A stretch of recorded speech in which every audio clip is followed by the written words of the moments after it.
Welcome to the William Mary Entrepreneurial Thinkers podcast, where we dive into the mindsets, skills, and stories behind creative action and bold ideas. Whether you're building a business, launching a project, or just exploring what it means to think like an entrepreneur, you're in the right place. And real quick, make sure you check in using the link in the show notes. It takes just a few seconds and earns you points that you can use for snacks, swag, and perks here at the Hub. It also helps us in creating and tailoring content that actually matters to you. So, hit pause if you need to, check in, and now let's jump into today's episode. Welcome back to the William and Mary Entrepreneurial Thinkers podcast, where we explore the mindsets and habits behind bold ideas and meaningful impact. I'm your host, Brandon Hennessey, and today's episode is all about collaboration. What happens when different perspectives, skills, and lived experiences combine to build something greater than what one could do alone. And joining us today, we have Natalia Nat Hernandez, the founder of Is Solutions, a mentor here at the William and Mary Entrepreneurship Hub. With 2 decades of experience in market intelligence, design, and cross-cultural strategy, Nat has worked with companies across the Americas to drive innovation in industries ranging from fintech to education to the arts. And not only as a strategic designer and payments expert, she's also a sommelier and the driving force behind What Were You Wearing?, the installation now traveling across universities in Costa Rica. Nat brings a collaborative spirit to everything that she does, from boardrooms to classrooms and gallery spaces. Nat, welcome to the show. Thank you so much. And thank you for such a nice introduction. Thanks a lot. And thanks for everyone making this possible. Thank you so much. Awesome. Well, you're very welcome. I'm super excited to have the conversation. I think that your work spans so many disciplines, right? I've alluded to it in your bio: design, education, fintech, the arts. How does collaboration come to you, either naturally or unnaturally? Is it something that you've had to develop over time? And it's naturally, but it's necessary, because I'm not an expert in everything. So in order to make things possible and to be able to make it awesome, you need to collaborate with experts in each field so that you can make something cool and greater. Yeah. So how did you come to the realization, like that first realization of like, oh, I'm going to bring this person in? Was it something specific, or can you illuminate a particular example where it made the idea stronger? Well, I don't know, like the first time. Maybe not the first. From my family. So in my family, they are all researchers, and everyone does a lot of things in different fields. But a cool example could be the gluten allergy detection service dog. So I am not a doctor. I'm not from allergy. I'm not a dog trainer. But I have allergies, and my dog started to alert me about my allergies before that I knew that I was going to have an allergy. So I got curious about that, and I started reading about alert dogs for diabetes and for other things. And so I said, maybe helping her to better alert. And a dog trainer told me, why do you want her to better allergy? Don't you want to prevent the allergy? And I'm like, oh, that sounds cool. So we did it. So I needed to work with a professional dog trainer. I got my allergy specialist involved, and he was like, I'm so curious about what they're doing. Because, I have been researching about that in the scientific allergy perspective. There's no research about it. It's like, I have to do it. So we create first, it's a scientific paper with all the rigorous statistics and everything, because I just wanted to put it for the world. This is something that I do. It's for free. It's just because I want this to be a better world. So it's like the publish that, to make it accessible. And we presented the study in an international allergy congress this year, and we won the first prize. And it was so curious because I was the only one that was not a doctor in the event. I'm the only graphic designer. That's the power of collaboration, getting different perspectives together to build something cool. Yeah, that's pretty wild. To be in a room amongst physicians, but it started from a need, right? Like it started from a problem. It started from a need that needed to be solved. And that's often the time leveraging collaboration takes you beyond what you had first ideated. You mentioned in your response, like you just wanted your dog to let you know. But now it's more about prevention. Like that's really cool. Can you talk about, and you alluded to this in your description to this episode, but how design is not just visual, but strategic. What does that mean when you're working with your clients or when you're mentoring students or you're doing projects? Yes, it's because like I understand graphic designers because like they have tough time. Like we as consultants, we create a big research. We research months, like 5 industries across 7 countries, and we write a super amazing white paper. And someone is going to send it to the designer. Like, can you have it for next Wednesday? And the designer is like, so What? designers are like, how to make this like look nice, and like they have no time. So, but I used to say that design was my hobby inside my work, because I used to be the manager of market intelligence and user experience in a company across 27 countries. So I needed everyone to understand the markets, the revenue, and why the revenue is different in different lines of business. So, and the financial team will get like the numbers and all those Excel spreadsheets. And it's like, it's not user friendly. So then I said like, oh, maybe I can. So there are super cool tools like Power BI and all those things that you need a license. Data visualization. But when you're doing things for the C-level, do you really want the person like to go click, download, do this, do that? No. So I said like, maybe I can do a PDF. So I started, the first time I did was a interactive PDF with a map of the countries and the different lines of business. And one screen, you will move your mouse cursor and charts are going to change. And that was amazing because people were able to use it. They didn't need any other software than the normal they use, like Adobe Acrobat or Adobe Reader, that free license. It worked. So I felt like there's something on this. So I continue working on that. And my perspective is that normal design, it's like you have that cool information, important information, and with the graphic design, you visualize the information that you have on the text. What I do is the other way around. What I think is like, okay, let's make the visuals the center. Like, if you want to know what happened in this report, in this whatever, just by looking to the graphics, you get the idea. If you want more information, then you can read the text. So it's making it the other way around, and it's making it more user friendly. But this starts because I have a background. My main career is science of mass communication. Like I have the journalism and the MBA and the graphic design. So I had like a lot of tools from where to get ideas to create something in an industry that I know well. That's where I was working. So then I said like, okay, let's keep doing that. And now I get clients from other things that I don't know so well.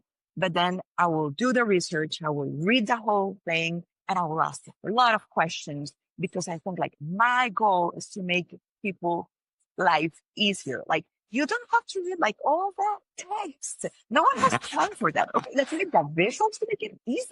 And if you want, you can read the text. So Yeah, that's the strategic part. I love the thread of like translating complex ideas into something that is digestible, because if it is digestible, then it is accessible. And I think that is like really important, especially as you're talking about doing work with 27 countries. There's bound to be some, I think I have it in my notes as like tension, but tension isn't the right word. Tension has a negative connotation. It's that there are known differences between communities, cultural differences, language differences. So how have you used collaboration to navigate those complexities? Love it. Because it's so important. So there are like two big things. One is the language. Whenever possible, I will speak to people in their native language. Like when I was in the dog research project, and there came people from Brazil, then I will start explaining the research in Portuguese, because for them it's going to be easier. So whenever possible, if it's a language that I know, I will try to explain in their native language. And because like your first language is the language of your family, of your loved ones, when we're Mm. yes, because if we're collaborating, like let's imagine a big project and things get complicated, just getting into your comfortable language, that's helpful. But there's also like two sides, because sometimes when I'm speaking English, people are like, oh no, but and it's so hard to understand her. Like, oh, just accent, because that happens, and that happens in all languages. I have a friend of mine who he was doing a super amazing job, and he did the best possible research for that client. And the client said, like, I want him to change that consultant because he's like insecure, like he doesn't know really the topic. And we were like, he knows your industry even more than everyone. Like he geek out in that research. But Yeah. and he came to me and I said, you know something? You are very good at speaking Spanish, but that's not your first language. So I can see that sometimes you struggle finding the exact words you want to say. You have an accent. His first languages were English and French. So he's from the US, but I think it's his mother's French. So when he's speaking Spanish, you'll see like you feel the accent. So the client wants understanding that he was insecure. So sometimes I said like, do it in a polite, super friendly way, but tell them like, I'm speaking with you in Spanish just because you don't know the other languages I am good at. So say it nice, but so that happens sometimes that people are like, oh, but it's your English is not perfect or your whatever language is not perfect. That happens, but also sometimes people appreciate that you're making an effort to talk to them, like in German. Like I was in Switzerland and I was trying to buy a beer in German, and my German is not fluid at all. But they know they have a complicated language. So they're like grateful that you're making the effort. So Mhm. when you're collaborating with teams, like get to know their language. So obviously it's kind of hard to get fluid in all the languages, but try to learn something, learn the culture, because when you're learning language, you're also learning the culture. And even Mhm. when I'm talking to people from Chile, Colombia, Costa Rica, Mexico, like their Spanish is going to be different. And I will talk to them in their version of their Spanish. And to bring like an easier example, it's like English from the US and English from England. So in the US, you would say, okay, you have that elevator. And if you're in England, they will take the lift or the trash can and the bin. So it's the same thing. And people are going to understand that probably, but just trying to use their own language, it's like making a better user experience. I think that helps a lot. Yeah. I mean, I think that makes so much sense, right? You mentioned like it's the language that people grew up with, like the familial piece, the the cultural piece. I think that like that create connectivity for people. I think that's amazing because even if you, like, I don't speak a lot of languages, but anytime I travel, I try to speak the native language to at least signal. So there's verbal communication, but there's also signaling that you can do to say, like, I'm not good at this, but please accept this ill-fated attempt at this language, right? Right. Yeah. I think that's super true.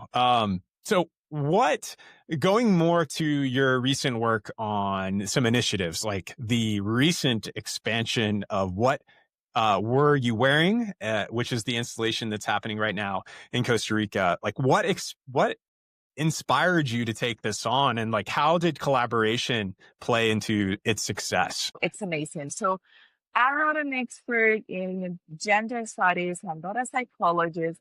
Like, it's a complete new topic. But someone sent me a voice note, a friend, and told me, like, she was like so tired, like so sad. Like, she was like, "Oh, I had so many cases of kids that had been like survivors of sexual assault that they think it was their fault because of the clothing they were wearing." But I have some pictures of an installation in Spain, and it's a very useful tool when I'm in therapy, and I showed them, and it's amazing. So I would like to have that installation because I have no idea how to do it, but maybe you have an idea of how to do it.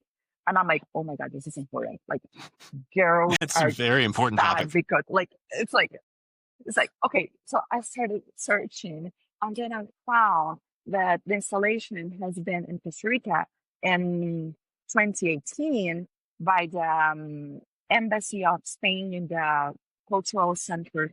So I wrote them, and they say, well, it's not from Spain, it's from the University of Kansas, but we can put you in contact. And they say, like, so we have the testimonies. So the only thing you need to get is the clothing, because it's testimonies and clothing. That's for installation. So it's only that. And I'm like, perfect. I can get clothing for all the testimonies. And then and later they say, well, but we can't put it in our facilities because we already did that a few years ago. So you have to find somewhere to put it. And I'm like, well, I did it a few years ago, and I didn't know about it. It's not that I'm the most important person in the world, but it's like I live very near, and I didn't know. And this person, the psychologist that's using those tools, she didn't know it was. So it's like, maybe we need to make this bigger, and we have to send it all across the country. And it's like universities in Costa Rica, the state-owned universities are. Do you have a connection issue? I think we lost her. I'm back. She's back. Okay. You were on a great run. I was listening very intently. You were just talking about the complexity of how you had to start, and the facility didn't have what you needed. So I noticed that you needed to put the installation all across the country. So I thought in the universities, plus in Costa Rica, state-owned universities are amazing, and they're across the whole country. So I started contacting them and saying, like, can we put this in your central and also in the regional branches? And they started saying yes. And now we're going to have it the whole rest of this year and then next year. And it's going to go all across the country. So that's the key part of collaboration. It's like, it's for free. They already have their facilities. So it's like and I am helping them because they have like gender unit and people specialize that know a lot of that topic. And they say like, oh, this is amazing. That's very helpful to us because then we can be trainings and workshops and that's the power of collaboration. That's super cool. So like, given everything that it took to put this together, to help put this together, to partner with them, What surprised you most about organizing or like organizing something of that scale of collaboration? It's surprising the amount of good people willing to do something for a good reason. Like Mm. normally in the news, you will feel like bad news, bad news, bad news. But then it's like, oh, this is like so much people and working for free. Like when we did the first national inauguration, there were like so much people and like camera person, editors, media partners, like everyone was working because they believe in this goal and making this a better world. And we can get the installation to William and Mary. That's right. That's right. You send me an email. Let's talk about it. So it seems like you have volume of collaborators, right? Like it seems like you are in a space where you can connect with people or you make connections on behalf of people. And so you have a number, seems like a pretty vast number of those collaborators. If I were to ask you a research oriented question of like, what separates good collaborators from great ones, what do you think some distinctual elements or variables of those people would be? What's the difference between a good professional and a great professional? Like you must team with awesome people, like someone that's really good in whatever they're doing, or that I am very important that they're willing to learn. Person, I'm going to stand their topic, whatever they're doing, like my allergologist. Like, well, my allergologist was going to get that he would be writing research about dogs. So I need people that are awesome in their area, but also willing to learn. To and something very important is like willing to have good communication. Like sometimes there's gonna be complicated things, but with the knowledge, with perspective, with willing to learn, sometimes you say like, yes, we better do it that way because, and there's like scientific research that, yeah, that's why this is better from this angle. So that's very important. People who already know and that are willing to learn more. I think that's great. So experts, right? Experts in their field is like a top priority. Second thing is that they are open. I think that you summarized that excellently. And then the last piece is that they're not dismayed by obstacles, or setbacks, that they then lean in even harder, right? Or they lean into their communication in order to get past those hurdles. I think that's awesome. And I think that answered one of my questions, which is navigating disagreement. Like how do you maybe personally develop habits around cultivating collaboration? Are there like particular tenets that you use or like rituals that you use perhaps to help get you in the right headspace? Yes, I do a lot of meditation and like a lot. Like when I had like the first time I had a severe allergy reaction when you are not able to breathe, like that that probably you're going to die. It's like I must be calm because if I stress, then I won't get enough oxygen. And I'm like thinking like this while at the same time I'm like, oh, because it's closing. And so it's like having that peace of mind. It's very useful all the time. And when it gets to complicated moments when you are in a project, I remember that this installation, you need to know how to read and write to get the sense of the installation because you need to read the testimonies. And I said, I need to build an audio guide. So I said, okay, I'm going to build this and so it's kind of easy to make projects with me because I'm super hands-on. So it's like, I'm going to do it and I'm going to program and to record a voice. And someone said, oh, but let's not make it in a different website. Let's put it inside our corporate website. And I said, like, so in that moment, it's like, no, we couldn't put it there. So what I do in complicated moments, it's bring knowledge and research and data. It's like, okay, I understand. And if you wanted to put it in your website, go ahead, put a link to it, put the audios there, go ahead. But we need to have like a QR code, a URL that's easy to just access. Because let's think, and I have been working in financial inclusion a lot. So it's like, well, let's go to this user persona, a woman from the rural area that she knows how to read and write, but in her daily basis, she don't read and write, and she just like works in the farm and whatever, and blah, blah, blah, blah, blah, blah, blah. And I will explain with real data and data that they're going to say, oh, yes, those people do exist. So they say like, yeah, we need to put it in the different URL. Yeah, that's true. So it's like, it's not pushing ideas, is to, okay, let's get real data. So I think that's very useful. Yeah, I think prerequisite to that, like the openness that you've described, because sometimes you can present people with facts, but if they're not open to receiving the customer experience journey, and you're saying like these are your customers, like these are your you should think like them and how they're going to interact with this thing, then yeah, I could see how that could go really well or not so well. And it's good that you can communicate your expertise and your knowledge to kind of grease the skids, I should say, so to make it work. That's really great. That's part of what we were saying before, the difference between a good collaborator and a great collaborator.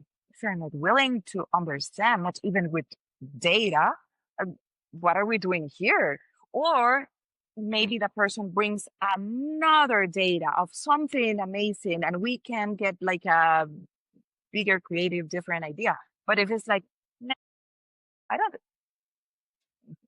you're not part of my team, sorry. Well, my final question, Nat, is what's one message that you'd share with an individual, an organization, fellow entrepreneur, that would enable them to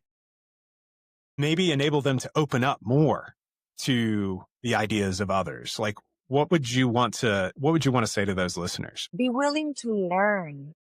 And that applies for your own ideas and when receiving different ideas. When you see something that's like, I don't agree with that. Don't worry. It's okay not to agree with that, but get geeked about everything. Like go and do the research and read and learn more. And then if you're going to disagree, then you have but it's not like, I read a couple of things from that same side of the vision. No. We're going to geek out, like really learn a lot from different angles. That's going to make everything better. Any idea is going to be more robust. If you are really learning scientific data with experts of different sides, that makes it amazing. I think that's a great takeaway. Well, Nat, it's always a pleasure. I want to thank you so much for sharing your enthusiasm always, your intellect, your wisdom, the connectivity that you always bring, and authenticity. I think that your work is a good reminder that collaboration isn't just a skill, like it's a worldview. And when we bring others in to our vision, we often deepen it. So for our listeners, you can follow Nat's work at IZ Solutions and learn more about the What Were You Wearing installation through the links in the episode description. On behalf of all of us at William & Mary, this is the William & Mary Entrepreneurial Thinkers podcast. Until next time, I want you to keep thinking boldly and don't be afraid to invite someone in to your next idea. Thank you so much, Nat, for being a part of the episode today.